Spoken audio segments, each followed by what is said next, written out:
Magaalaa Finfinnee irraa kaanee imalli keenya gara baha biyyattiitti keessa'u baha biyyattii egaa gara magaalaa Adaamaatti kan nuti imalaa turre naannoo Booleetti argamna. Naannoo Booleetti argamna. Naannoo Boolee kana immoo callumannee miti kan dhufne mana nama goota Oromoo qabdu keessaa tokko kan ta'e yoo lubbuudhaan amma hin jirrellee seenaa gurguddaa lafa kanarra kaa'ee nama darbee mana isaatii kan hubachuu deemaa jiru. Addunyaa kanarratti seenaa baay'eetu hojjetama. Namoonni baay'een seenaa addunyaa kana jijjiiru, seenaa lammiilee hedduu jijjiiru namoota baay'eetu hojjeta. Gariin seenaan isaanii hin barreeffamu, gariin immoo hin barreeffamu. Kun immoo waan isaan hojjetan kun addunyaa irratti bara baraan kan jiraatu jira. Kana keessaa tokko immoo Artiist Nuhoo Goobanaati. Tokkummaan jaalalli wal dhaga'uun wal hubachuun akka jiraatuuf illee nama seenaa guddaa hojjetedha. Baga ayyaana Iid al-Faxir bara 2014 akka lakkoofsa Itoophiyaatti isiniin ga'e isiniin jenna. Addis Miidiyaa Neetwork, Addis TV'n sagantaan afaan Oromoo imala keenya magaalaa Finfinnee irraa kaasnee mana gootichaa Artiist Nuhoo Goobanaatti kan nuti imalle. Egaa addunyaa kanarraa boqotanii jiru. Garuu maatiin isaanii ayyaana kana Addis Miidiyaa Neetwork, Addis TV sagantaa afaan Oromoo waliin akka dabarsan kan hawwineetu garana imallee amma imallee dhufnee nutti galgalaa'ee nutti dhiyee balbala isaanii irratti argamna. Egaa maatiin isaanis nu simachuuf qophaa'anii nu eegaa jiru. Baga ayyaana geessan. Baga geessan. Fayyaa jirtu? Akkam jirtu? Nagaa. Baga geessan. Akkam? Baga ayyaana geessan. Baga geessi. Baga geessabba. Hayyee. Egaa Addis TV'n Addis Miidiyaa Neetwork sagantaan afaan Oromoo ayyaana Iid al-Faxirii bara kana isin waliin kabajuudhaaf kan nuti dhufne namoota nu deeggarantu jiran waliin ta'anii nutis hirmaannee gaafa mana gootaa kana imaltanu akkamitti callisnee sin laalla jedhanii namoonni nu deeggaran waliin dhufan jiru. Kennaa xixiqqoo qabannee jirra. Kennaa keenya kana nurkaa fudhadhaati sagantaa ayyaana keenyaa itti deemna jechuudha. Galatooma rifeensa keessanii baay'ee galatooma nu yaadachuu keessanii khayriin isin haa yaadachuu. Ameen. Baga walumaa nu geenye. Ameen. Ameen.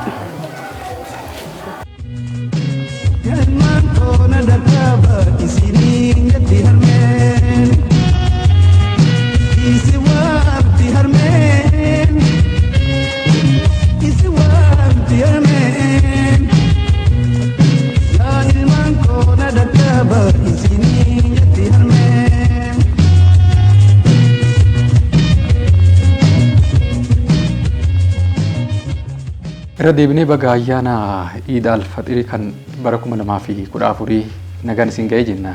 Daawwattoota Addis Miidiyaa Neetwork, Addis TV sagantaa afaan Oromooti kuni niyyannee yaadaaf qalbiin illee waa hedduu yaadneetu garana imallee egaa yeroo baay'ee bakka yaadni namaa jiru, bakka qalbiin namaa jiru keessattuu guyyaa ayyaanaa qofa miti hin irraanfatamu, yeroo hedduu yaadatama. Nutis keessa keenyatu garana nu yaade gara magaalaa Adaamaa dhufnee mana gootichaa Artiist Nuhoo Goobanaatti kan nuti argamne. Ayyaanni Ramadaanaa ayyaanatti wal gargaaranidha. Ayyaana kabaja qabudha. Keessumaa hordoftoota amantichaa biratti ayyaana hedduu kabaja guddaa qabuu fi itti galateeffatamudha. Waa'ee biyyaatti kadhatamudha. Waa'ee naannootti kadhatamudha. Nus ayyaanicha isinii waliin kabajuuf egaa kan dhufne irra deebi'uudhaan baga geessan isiniin jenna. Addis Miidiyaa Neetwork, Addis Televezyiinii illee baga ayyaana geessan isiniin jedheera. Ramadaanni gaafa dhufe hawwiidhaan eega. Saambusaa jira, shorbaa jira, teemiraa jira. Keessaa'u hiriyoota keenya waliin yeroo baay'ee kabajna. Maaliif Ramadaanni dafee hin dhufu jenna yeroo baay'ee. Nyaatichaaf jettaniitu sunillee. Ramadaanumtu ayyaana naamusaatii keessattuu kan naamusni itti ibsamu. Aadaa fi duudhaan Oromoo biratti beekamu keessattuu wal gargaarsi beekamaadha. Waan gaarii oolu namaaf waan gaarii hojjechuu akkasii mira Oromoon hin komatamu kana biratti. Artiist Nuhoo Goobanaan hamma lubbuudhaan addunyaa kanarra darbanitti ejjennoo irraa raafamnee qabu.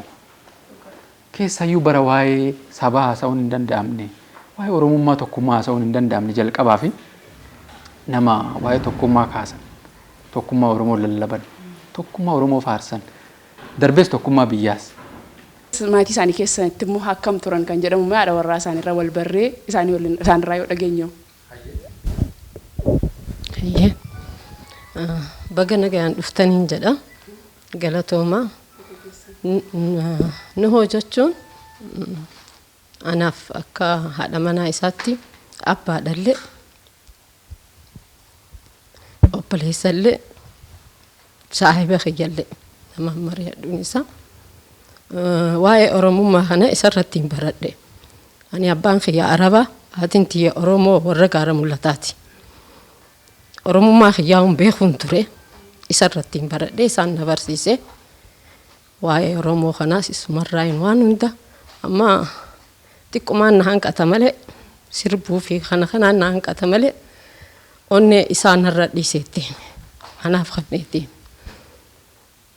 Hogguugaa dhaamsin isaa takkummaadha.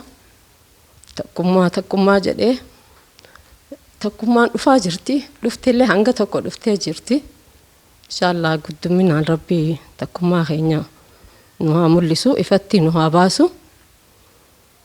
Artistiin Goobana akkana jedhee isinii haasa'uu hin danda'u. Akka mana keessatti wajjin jiraannu waan hunda keenya ijoollee isaatiis waan barsiisee qaba. Waan biyyaatii haa barsiiseeni waan hunda galmaan kanuu gayu takkummaadha. Takkummaan yoo jiraate galmaan ni geenya. Yoo facaanee yoo shunkurtaa fi dinnichaa gurguruu hin dandeenye. Kanaafuu takkummaa jabeessaan jedha. Nuhoo Rabbi rahmataa godhuu fi Oromoo guutuudhaan hoo jechuun Oromoon waan isaan qabee jira malee nuhumaatu jira. Ijoolleen qeeroon amma lafarra jirtu nuhoodha. Waa'ee tokkummaa gaafa yaaddu dursee sammuu kee keessatti kan dhufu Nuhoo Goobanaati. Kanaaf akkuma isaan jedhani dargaggeessi Oromoo qeerroon Oromoo nuhoodha. Kana jechuun ammoo keessaa'u waan goonni tokko dalagee waan hayyuun tokko dalagee kan fuudhee galmaan ga'u immoo dhaloota baay'eetu jira. Akkuma jalqabarra kaasnee ayyaana Ramadaanaa kabara kanaa jechuudha. Keessattuu mana isaaniitti maal fakkaatu akkamitti jiraatu jiruun isaanii akkamii si'a jalqabaatiif egaa Nuhoon lubbuun addunyaa kanarra darbanii qofaa isaanii ayyaanicha kabaju ayyaana Iid al-Fixrii kabara kanaa jechuudha. Qofummaan isaan akka isaanitti hin dhagamne nus waliin jirra manni Oromoos waliin jira. Kajedhu ibsuuf kan nuti sagantaa kana isaan waliin qopheessine suutume. Hedduu namatti tola. Sagantaa keenya kana qaamota adda addaati kan ispoonsar gochuudhaan wantoota asii nu gargaaran kana yookaan wantoota fayyadamnuu fi akkasumas kennaa qabannee dhufnellee uffata keenya kanallee akka kanatti kan nu bareechee isaaniif illee kennaa kan fidee dhufe jana keenyatti illee kan argamu uummanni uffata aadaa Oromoo Firaa'olidha. As magaalaa Adaamaatti argama. Hedduu isaan galateeffannaa akkasumas manni uffata aadaa Oromoo Feeneetillee magaalaa Finfinnee naannoo Labuutti kan argamtu uffata aadaa isin ergiteetti baga ayyaana waggaa geessanii isiniin jetteetti. Meegaa artistii Nuhoo Goobanaa yeroo as jiraatanitti yeroo mana keessa jiraatanitti yeroo shaakalan keessumaa aartiin shaakala barbaada. Yeroo dura deddeebi'anii muuziqaa yeroo sirban yookaanis gara wallee kana gaafa dhufanii irra deddeebi'anii shaakaluu qabu. Yeroo shaakalan haala kamiin kan isaan shaakalan? Haalli isaan shaakalaniin hundarraa ala ta'aniitiin hanga gaaf lamaa sadii nyaataa fi hirriibaa malee isaan hin qunnamnu jechuudha. Kutaa qabanii kutaa isaanii keessa isteediyoomaa jira. Achi keessatti waan fedhan san qopheessanii guutumuranii gama keenya deebi'an malee hedduu waliin arginu gaafa waa'ee muuziqaatti ka'an. Mana keessatti maatiin gaafa waliin jiraatu abbaan manaa fi haati manaas egaa dandeettii tokko abbaan manaa akka qabu sana ijoolleenis haati manaas yeroo tokko tokko irraa fudhachuunis jira. Dhaaluun jira, shaakaluunis jira. Tokkummaa ka jedhu kan afaan shaakallee laata. Markab toofaa ka jedhu haadha manaatiif sirbee. Haadha manaatiif sirbee. Namu akka fedhetti hiikkachuu danda'a. Inni Oromiyaadhaaf sirbee. Sirbaan ani sirbu gaa isin waamti harmee ka jedhu san inni tattaafadhaa. isin waamti harmeen isin waamti harmeen yaa ilmaan koona dhaqqaba isiniin jetti harmeen.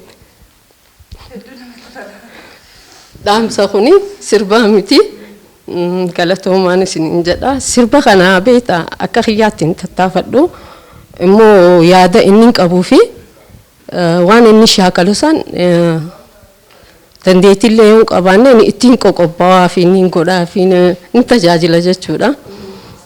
Rabbi rahmataa godhuu fi baga isinis jiraattanii Oromoo hundi baga jiraatan.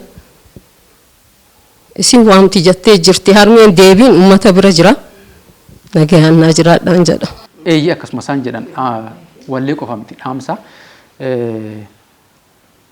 Keessattuu waan kitaabni tokko barreeffameen xumuramne dhaamsi yookiin sirbii akka sirbaatti fudhannu sirbii kun tokkichi qofti jechuudha kan goobana. Isin waamti harmeen kan isaan jedhan. Kitaaba guutummaa tokko sirba tokkoon ibsuu akka yaaluuti jechuudha. Kun immoo yeroo ammaa kana dhalootaa dhalootatti akka darbuuf aartiin kun akka hin kufneef kanarra sirbame boru irraanfatamu tuun taane itti fufiinsaan akka jiraatuuf illee kan nama gargaaru aartistoonni yeroo ammaa kana jiran illee kanarraa barumsa guddaa fudhatanii yaada. Ijoollee isaanii waliinis wala barrume. Hayyee daawwattoota keenya kan daawwataatti jirtan Addis Miidiyaa Neetwoork Addis TV sagantaa afaan Oromoo ayyaana Iid al-Faxir bara 2014 mana aartistii Nuhoo Goobanaa maatii isaanii waliin dabarsaatiin jirra. Isinis egaa yeroo gaarii waliin dabarsaa akka jirtan abdanna. Aartistiin Nuhoo Goobanaan dhaabbata muuziqaatii jedhu akkasi ibsu. Dhaabbata muuziqaa yoo jedhu baandii tokko jechuudha. Baandii ofuma isaaniitiif nam tokko baandiidha. Gitaara taphatu, meeshaa muuziqaa taphatu, walaloo barreessu, yeedaloos baasu, deebisanii immoo isuma ofumaa qindeessaniitu taphatu. Mee dandeettii muuziqaa isaan qaban kana isin akka haadha manaatti akkamitti ibsitu dandeettii isaan kanaaf qaban? Kana hunda rabbumaa kanneefi eessaa fidan jetteetiin walaloos waan hundaas meeshaa hundaas inni nama jalatti buluu kan agartee nama kaanis barbaaddee irra caala meeshaa warri qabu jara kaanii beeytanii gaa jara san jalatti gaa deemee kadhateetiis waan jedhees dalaguu san waan hin feeneef meeshaa hundaas qopheeffatee manatti hanga isaatti walaloo fi gitaaraa fi kana gaa kannaa rabbiiti rabbii kanneefi akkasitti nama jabaadhaan rabbi rahmataa godhuu fi ani heerumaa isaa heerumee isatti galee jabeenya isaa arkeetini sabboonaadha. Yamanitti dhufaniitiin isaan karaa Eertiriyaa deemaa turanii afeerraa godhamee fi afeerraa sanirrattiin hirmaadhe achumaaniin waan adda addaa gaafadhee waan Oromoo kana haasawneetuma khalaas na gaafannaanu warri keenya ni jiranii achitti Yamanitti hedduu dhiiraa wajjin haasawuu hin dandeessu. Oromoo keessa irra hedduu ani isaanii wajjin deemee ta'a beektee Oromoo keessaan ta'a akkasiin na arkate malee silaa waliin arginu amriin tarabbiiti.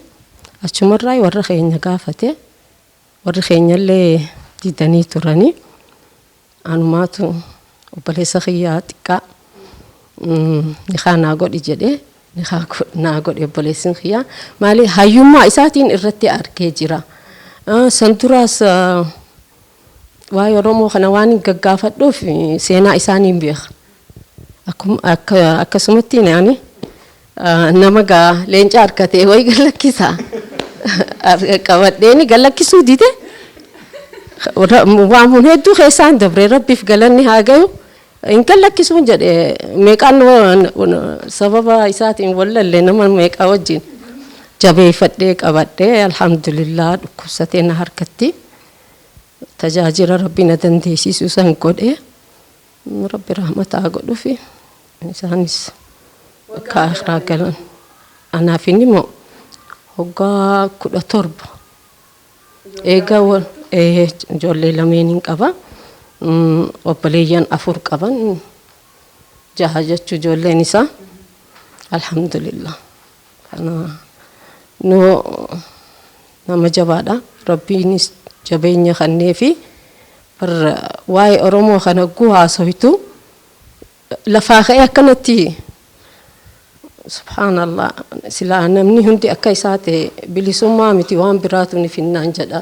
Aartiin jabaatee sammuu namaa keessa akka turuuf laphee namaa keessa akka turuu fi jechoonni itti fayyadaman sun ergaan ni dabarsu sun akkasumas immoo ergaan dabarsu sun illee dhalootaa dhalootatti kan darbu ta'uunsaa fi kan fayyadaman sun haala yeroo sanarratti qofa kan hundaa'e ta'uu dhiisuun isaallee amma kana waa'ee aartii yoo hin beekne illee aartiin sammuu namaa keessa turuu kan danda'u sababa kanaafidha. Aartiin aartistee Nahomoo wanta kana guutummaa kan of keessatti qabateedha. Sagaleensaa yeedaloonsaa jechuudha. Dandeettii walaloo cimaa barreessuu ittiin waa ibsan kan rabbii akkuma kennaatti kenneef natti fakkaatan yeroo walaloo isaanii fi sirboota isaanii yeedaloo isaanii yeroon yaadu jechuudha. Egaa akkuma ati kaaste ijoolleen isaas jiru mucinaatti argama. Tokkummaan immoo jira. Tokkummaan egaa sirbi isaanii kan ittiin beekamanis akkuma jenne tokkummaadha. Tokkummaa waliin turtii taasisna. Baga walumaan geenyeen jedha. Abbaan kee gaafa inni ture rabbi rahmataa godhuu fi waa tokko hojjechuudhaaf obboleewwan kee wajjin akka Bilqisaa Haashim jedhanii waliin waa gizee waa hojjennu kowaa keen hojjetin nuun jedha. Yoo tokko taatan tokko gizmata akka ittiin fixuu hin dandeessan nuun jedha. Waan akkasii tokkummaan dhaamsanuu dabarsaa. Jiraadhee jiraachuu baadhullee uummata kiyyaaf tokkummaa dhaamsa dabarsinaan jedhee itti naa himinaan jedhee jira. Rakkoo garaagaraatiin immoo waa carraa argachuu hin dandeenye amma carraa argadhee uummata Oromoodhaaf tokkummaa isaanii akka jabeessaniif abbaan kee gaafa inni jiru san naa dhaamsa osoo yeroo baay'ee nin du'aati naa jabaadhu tokkummaa kiyya dhaamsa uummata Oromootiif dabarsinaan jedhee jira. Kanumaan jedha waan biraan qabu.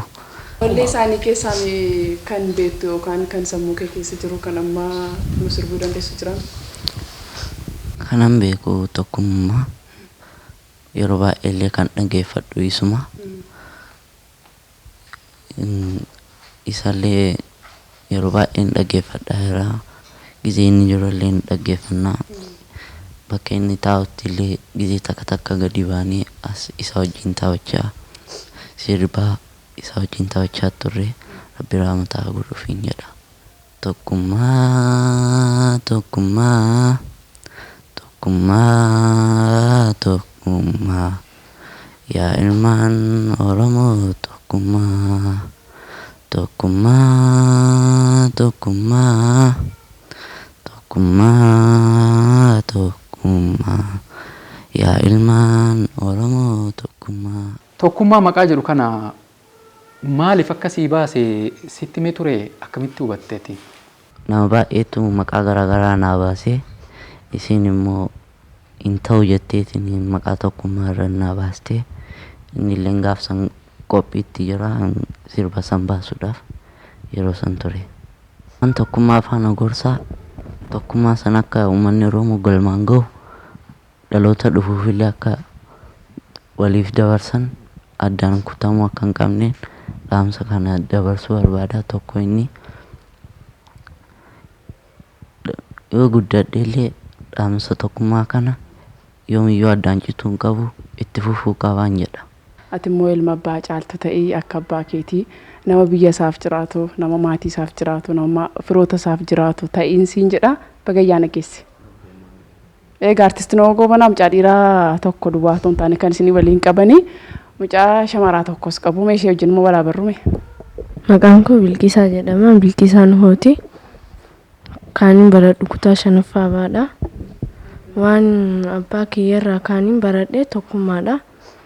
Tokkummaa akkuma obboleessi kiyya jedhe kanatti yoo adda baane waan hedduun nu mo'uu danda'a. Kanaaf tokko taanee itti fufuu qabna. Eegaltanii jirtanii tokkummaa keessan jabeessaa jedha. Waan shaakalte qabda ati akkamii gama muuziqaa kanaan yaalta? Mana barumsaatti illee muuziqaa waan barannuuf ijoollee wajjin alaabaa Oromiyaa fi tokkummaa kana harka ol qabannee jechuu turre. Alaabaa Oromiyaa Alaba biyatiya hin kuftu hin jitu ilamu ati dikan dapati ati alaba digain manormuti Oromia dikan dapati ati alaba digain manormuti Oromia hin kuftu lamu ati hin jitu lamu ati hin kuftu lamu ati hin jitu lamu ati lamu ati. Kabraa maal shaakaltaa? Maal ta'uu barbaadda gara fuulduraatti itti fufuu barbaadda muuziqaa fa'aa akkam? Bakka abbaa kiyyaa bu'eetiin itti fufuu barbaada. Akkas yaadni kee. Hayyee hedduu galatoom. Kabraa hoo sirboota isaa yaaltamoo sirboota kan biraa yaaltamoo kanaan ala? Ka Hacaalullee ni yaala ka isaatiillee ni yaala. Tokkummaa tokkummaa tokkummaa yaa ilmaan Oromoo tokkummaa tokkummaa tokkummaa tokkummaa tokkummaa yaa ilmaan Oromoo tokkummaa Kiristaan Islaamaan nu gargaar hin baanu Kiristaan Islaamaan nu gargaar hin baanu amantiin kabbaate akkasiif haa beenu dirree tokko taanee dina haa mancaafnu tokkummaa tokkummaa tokkummaa tokkummaa yaa ilmaan Oromoo tokkummaa tokkummaa tokkummaa tokkummaa tokkummaa yaa ilmaan Oromoo tokkummaa. Nan hima waa'ee kee hin callisu argee Oromiyaatiya biyya hayyuu qaroo biyya goonni mirree dachee keerra margee nan hima qabda seenaa cimaa nan hima qabda seenaa cimaa kan sittis baqatees kan sirraa dhalatees ija tokko laaltaa. Ormaa firan jettu kan beeleef laata hundaaf garaa laaftaa fuula toleetti ko Oromiyaa hunda hammatu ko Oromiyaa qabaattee wakkattu Oromiyaa rakkataa kengattu Oromiyaa fuula toleetti ko Oromiyaa hunda hammatu ko Oromiyaa qabaattee wakkattu Oromiyaa rakkataa kengattu Oromiyaa. Kaniin hore qabu isiniif hambaan koo otoo qabu dhabu maaftee carraan koo kutaadhaaf amantii maaliif wal qoqqoodu ilmaan haadha tokko maaliif waliin ooddu maaloo yaa ilmaan koo maaloo yaa ilmaan koo hangafa. Maaloo ormatu guddise dabarsee fi boonse maa dabaree dhabaa jette Oromiyaan jette harmeen boosse hin booyin Oromiyaatiyaa hin booyin soore ko sooretti hin booyin otoo nuti jirru hin booyin hin haftu booddeetti biyya ko biyya sirna gadaa biyya ko. Daawwattoota keenya kan isin daawwataatii jirtan Addis Miidiyaa Neetwoork Addis TV sagantaa afaan Oromoo qophii addaati. Qophiin addaa keenya ayyaana Iid al-Faxir kan bara 2014 sababeeffachuun toosni keenya keessummoota garaagaraa nu waliin jira. Ollaa aartistii Numoo Goobanaa akkasumas immoo keessattuu warra deeggarsa garaagaraa taasisaa ture jira. Isaan waliin ammas sagantaa kana miidhagsanii warra nu waliin asitti argamanii maatii kana jajjabeessina maatii kana waliin ayyaana kana ayyaaneffanna jedhanii kan dhufantu jiru. Isaanis ni galateeffanna hedduu. Ramadaan immoo ayyaana waliiniiti. Ayyaana jaalalaati. Ayyaana tokkummaati. Kan qabu kan hin qabneef ollaafillee qoodee waliin nyaachaa waliin dhugaa ayyaana dabarsuudha. Kanaaf egaa mana isaanis tokkummaadhaan beekamanii aartistuun tokkummaa kanaaf immoo ollaan sassaabanii mana isaanitti kan isaan argamanii akkas akkasitti ayyaana keenya ayyaaneffachaa turraa siin jechuuf. Egaa Addis Miidiyaa Neetwoork Addis Televezyiinii mana artistii Nahoo Goobanaatti argamuudhaan ayyaana Iid kan bara kana maatii isaanii waliin ollaa isaanii waliin dabarsaati kan jirru. Ramadaan irratti teemiriin faan beekamaadha. Hedduu mi'aa. Wantoota ittiin hawwiidhaan eegnu keessaa tokko kanallee siin jedha.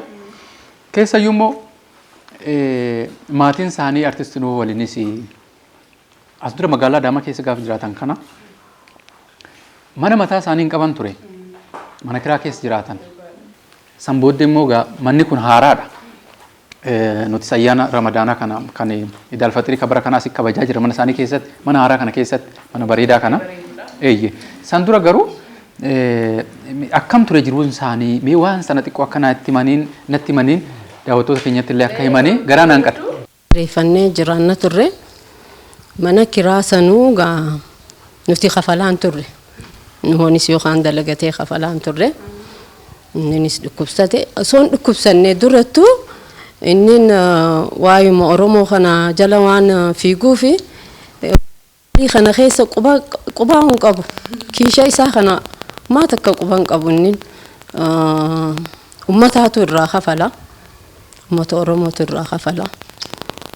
Kiraa inni eega dhukkubsatee boodaas tajaajila isaa dawaa isaa waan hunda ummata Oromootu naa ergaa warri biyya alaa keessa jiran warri biyya keessa jiran warri karaa irratti isa arkan hundi isan dabranii waan qaban kishaa baasanii kannaafi turanii alhamdulillah akkasitti as geenye waa'ee mana kanaa immoo ijoolluma lameen tokkootu dhufee CD Hacaaluu kana isaaf kannaa kan nuuf dhufan. Ugguu isaaf kannaa kan nuuf dhufan xiqqoo isaa wajjin haasawanii mee akka wantiin keessan meeqaa keessa jirama jedhanii ijoollee isa gaafatan gulaalan duwwaadha. Ni rifatan ijoolleen rifataniitini achuma gaafuma san Facebook irra gallakkisan nuhoodhaaf waa godhuu qabnaa jedhanii haasawan. Achi booda masiinis isii ga'ee ummata Oromoo biyya alaa jiru waa biyya keessaa qotee bulaa waan qabu kan mana namaa daleeytu biyya Arabaa keessaa biyya Faranjii keessaa ta'anii isaaniitu waan ergee kaawwantii irratti akkasitti xiqqashoo irratee turre ka irratees immoo lafa dinquu dayyaas 600,000 gurgureetiniin miliyoona 3 mana bareedaa kana uummanni Oromoo nu bitanii asiin nu ga'anii ila ammallee gargaarsa isaaniitiin jirra malee nuti alhamdulillah uummanni Oromoo nuhoo dhiisii Oromoo dhiisii khabiraatu ni gargaaranii ni qabanillee qabeenya isaanii ni qaban itti fayyadamuu dadhabanii rabbii ifatti isaan haa baasu nuti Oromoodhaan jirrallee ni jiraannallee inni osuma dhukkubsatu anis na dhukkubee ture beetanii harma kiyya kana xiqqoona dhukkubeetini yaalamaa ture gabbaheellee isa cinaarraa waa dalaguu hin dandayu gaaf tokko jimaa tokko niin gurgura jedhee baheetini ittiin beeyne beete gurguruu san halaas ifirraa galee ummata Oromoo ni jirra. Mee akkamiin wallaaltanii nu taphachiisa waa'ee isaa ka jimaa jimaa kana ijoolleen teenya dhuftee narraa bittu kana baay'istanii ma kennitaniifi akka magaalaatti baasee isaanii kannu kana ittiin wallaale raabsa afaan itti iida'a gun galgala karaa manaa galee maallaqa laalu itti bitee onaaf hin deebisne osumaan jedhu osumaan cal jedhee itti tattaafadhu inni iddurratti narraa xiqqashoo jeeqame hin bahiniin raabsa hottufaa jedheetiin hin deebisee itti ida'aaf mucayyoo takkaa jira kana wajjin jirtu Arafaa jedhamti isiin sun xiqqoo narra wayyaa beeyte takka takka na harkaa fuutee isiin gugurtifaa. Asumatti iyyuu ayyaana akka oolanii fi guyyaa ayyaanaa boodas kan isaatti jiraatanii fi manni uffata aadaa Oromoo Firaa'olii qarshii 10,000 nan kennaafi jedhe. Hedduu galateeffannaa. Magaalaa Adaamaa naannoo giddugala gabaa Taaddasaa Dabaleetti kan argamu. Egaa Anis akkasitti uffata diizaayinii bareedaa kanaan kan kee caalaa faayame. Koo caala salleedhis. Kanaan dabareechee isaaniif illee uffata ergeera wantoota tokko tokko kanas gargaaramaa jiru kanallee isadha kan deeggarsa taasise. Hedduu galateeffannaa. Kanarraa uummata Oromoo iddoo garaa garaatiillee lakkoofsa bilbilaa asii barreessinu kanaan bilbilanii uffata kana ajajatanii uffachuu dandeessanii jenna asumaan galatoomsi jedhu. Cala barakaa fi suutumee gasulaati ogeeyyii teeknikaa fi kaameraa maliin sagantaa kana kan simbiraan gaa jirru kabajamtoota daawwattoota keenya mana keessan teessanii waan ayyaanaaf qopheeffattan dhandhamachaa sagantaa keenyas daawwachaa barnoota hedduus akka irraa argattan abdanna warri maatii artisti Nuhoo Goobanaa deeggaruu barbaadan ammoo keessattuu egaa deeggaruu akka danda'ani magaalaa Adaamaatti argamuu iyyafatanii bira ga'uu danda'u. Manni kun jalqaba irraa kaasee akka bitamee fi maatiin isaa mana bareedaa kanatti galan kan taasisan keessaa keessattuu Jimaa Mokonnin ogeessa diinagdeeti masarata dhaabaa waliin faa ta'uudhaan sochii kana sooshaal miidiyaadhaan miidiyaa hawaasummaatiin qindeessaatii turanii isaaniifis galata guddaatu mala hojii miidhagaa hojii milkii akkasii hojjechuun hedduu nama gammachiisa oolmaa guddaadha. Jima bagaa Ramadaana kabara 2014 nagaan geesse atillee mana artisti Nuhoo Goobanaa gaafa sin deemtanu sin biraa hafaa jedhuun nu iyyafatte nu waliin dhufte. Mee waan artisti Nuhoo Goobanaa waan nu jettu yoo jiraate nu kaasiti san booddee akkamitti sagantaa kana qindeessitanii mana kana bituu fi dandeessan bu'aa akkamii keessa dabartan kan jedhullee nu kaasta. Tole egaa waa'ee Nuhoo Oromoon goota baay'ee qaba. Gootota san keessaa adda dureedha. Waan sabni kun isa barbaachisu qoricha yookiin dawaa sirrii dhaame bu'aa isaatis waan manuma kana bituudhaan illee argine.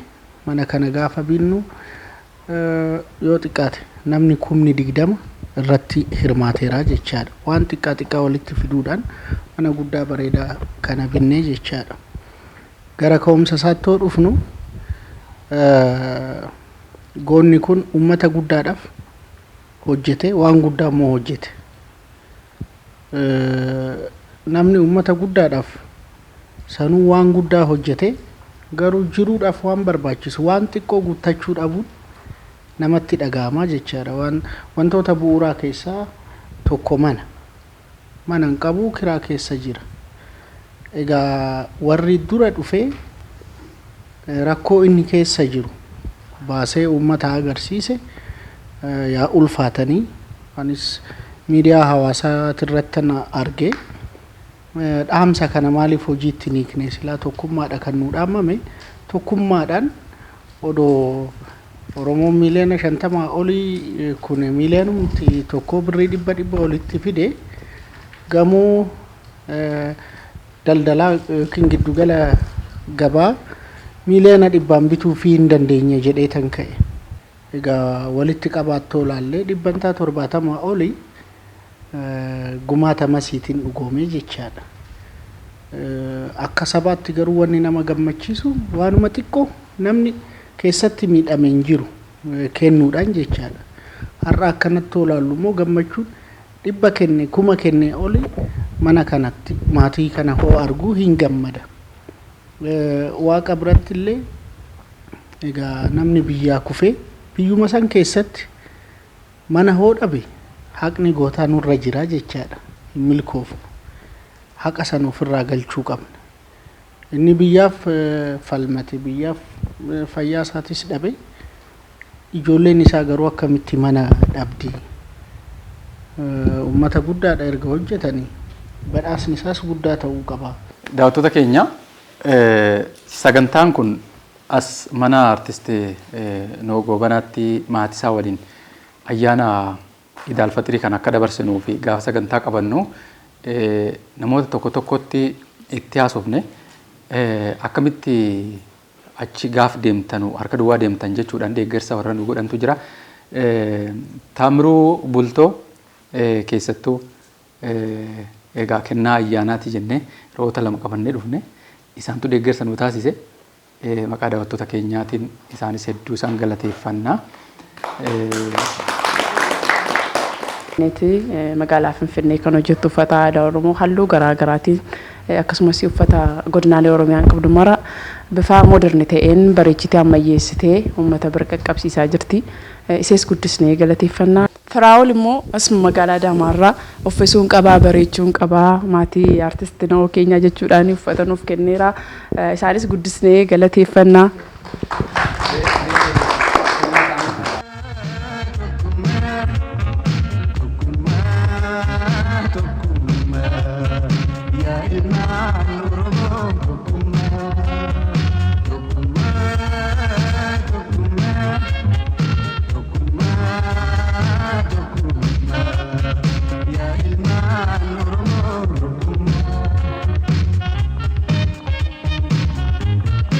Kuno isiniif jettee faaya feeneetii kuni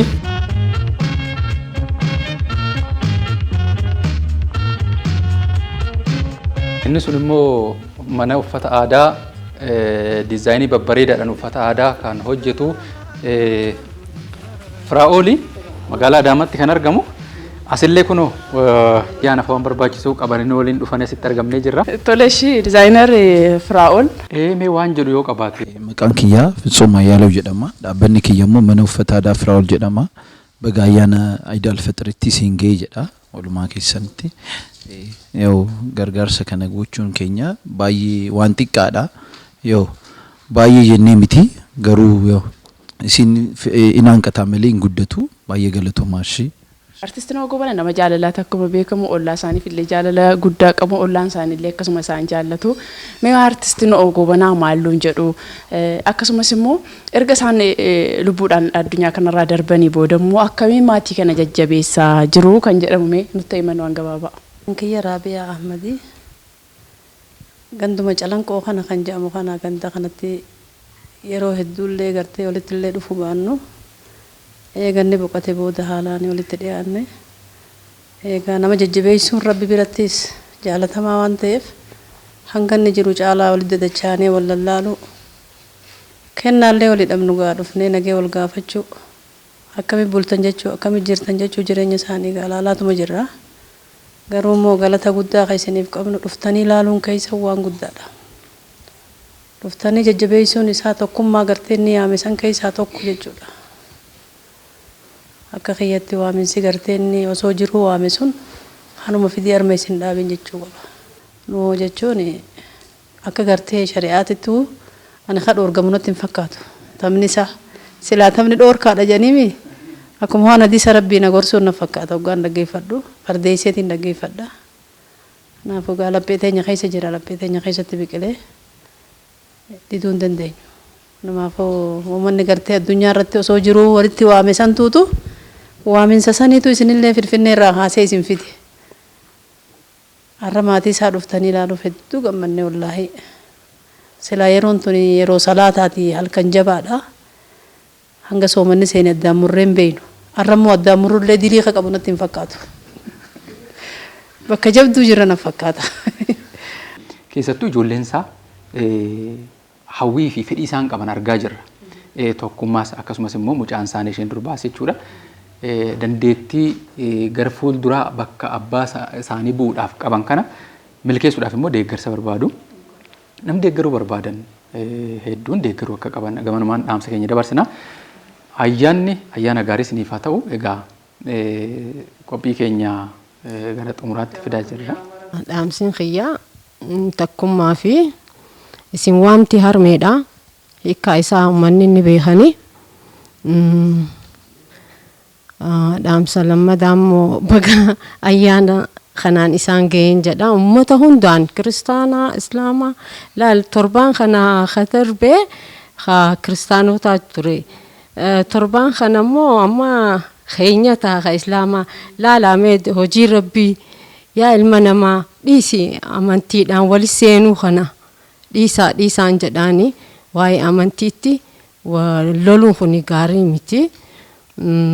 Rabbiin illee wal jala ayyaana keenya guugodhu tafakkuraata godhame amrii rabbii kana kanaafuu dhaamsiin kiyyaa takkummaadha. Jabaadhaan jedhaan uummata Oromoo amantiidhaan waliin tuqinaa. Bas. Ammas ta'e ammas uummanni Oromoo tokkummaadhaan bakka kana ga'e ammas itti fufuu qabaa akka hin dhaabbanne tokkummaa isaanii jabeessanii jedha. Dhaamsi kun dhaamsa abbaa kiyyarraa dhaamsa kanarraa fudhadhaa dhaamsa keessan kan abbaan isin abbaa keessantu isin dabarsee itti jabaadhaa isiniin jedha galatooma. An baay'een gammadee hedduu namatti tola keessumaa ayyaana Iid al-Faxirii as dhufaneesti kabajuun maatii akkas wal jaallatu maatii tokkummaa baratee maatii jaalala baratee maatii wal hubachuu baratee maatii wal gargaaruu baratee wajjin dabarsuun an baay'ee gammadee ragaa daawwattoota keenya akkuma gammade kanatti irra deebi'uudhaan baga ayyaana Ramadaanaa kan bara kanaan isin geessiniin jenna qophii keenya gara xumuraattidha kan fidaa jirru ragaa daawwattoota keenya. Egaa qophiin kun akka milkaa'uu fi qaamotaa garaa garaati kan nu gargaare. Isaan keessaas mana uffataa aadaa Oromoo Firaa'ol akkasumas mana uffataa aadaa Oromoo Faayyaa Feeneet magaalaa Finfinneetti argamu. Akkasumas Taamruu Bultoos egaa bilbilaan dubbiseeni mana maatii nu goobanaa dhandheetu ayyaana Ramadaana waliin kabajuu yaanna jennaan deeggarsa nu taasisanii roota lama qabannee dhufne. Hedduu isaan galateeffannaa. Egaa akka carraa ta'e asitti argamuu hin dandeenye garuu fedhii qabu ture dhufanii ilaalanii maatii kanas deeggaruudhaaf isaanis hedduu galateeffannaa. Warra nu waliin ta'ee sagantaan kun akka bareedu nu deeggare hunduma isaaniitu baay'ee galateeffannaa. Irra deebi'uudhaan ammas egaa baga ayyaana Iid al-Faxirii kan bara 2014 akka lakkoofsa Itoophiyaatti nagaan isin gahee jenna. Ayyaanni ayyaana gaarii isiniif haa ta'u. Egaa barri ittaanus bara gaarii kan hawwiin keenyatti milkaa'u akka ta'u hawwina. Qophii keenya egaa mana artistii nama goobanaatti qindeeffanne kana fakkaata ture. Aansuutu Meegasulaa Caalaa Barakaa waliin ta'uudhaan akkasumas ogeessota kaameraa fi konkolaachisaa taanee mana kanatti argamne warroota as argaman mara guddisnee isaan galateeffannaa. Isinis irra deebi'uudhaan baga ayyaana waggaa geessan jecha Ramadaanni bara kanaa kan eebbaa kan milkaa'inaa kan kabajaa kan jaalalaa fi kan tokkummaa isiniif haa ta'u isin jenna waan nu daawwattaniif ulfaadha. Ayyaana gaarii. Tokkummaa, tokkummaa, tokkummaa, tokkummaa. Yaa ilmaan Oromoo tokkummaa, tokkummaa, tokkummaa, tokkummaa, tokkummaa. Yaa ilmaan Oromoo tokkummaa. Kiristaana Islaamaa nu gargaar hin baanu. Kiristaana Islaamaa nu gargaar hin baanu. Amantiin kabbaatii akkasiif haa beenu. Dirree tokko taanee diina mancaafnu. Tokkummaa, tokkummaa, tokkummaa, tokkummaa. Yaa ilmaan Oromoo tokkummaa, tokkummaa, tokkummaa, tokkummaa, tokkummaa. Yaa ilmaan Oromoo tokkummaa. Kiristaana Islaamaa nu gargaar hin baanu. Kiristaana Islaamaa nu gargaar hin baanu. Amantiin kabbaatii akkasiif haa beenu. Dirree tokko taanee diina mancaafnu. Tokkummaa, tokkummaa, tokkummaa, tokkummaa. Yaa ilmaan Oromoo tokkummaa, tokkummaa, tokkummaa, tokkummaa, tokkummaa. Yaa ilmaan Oromoo tokkummaa.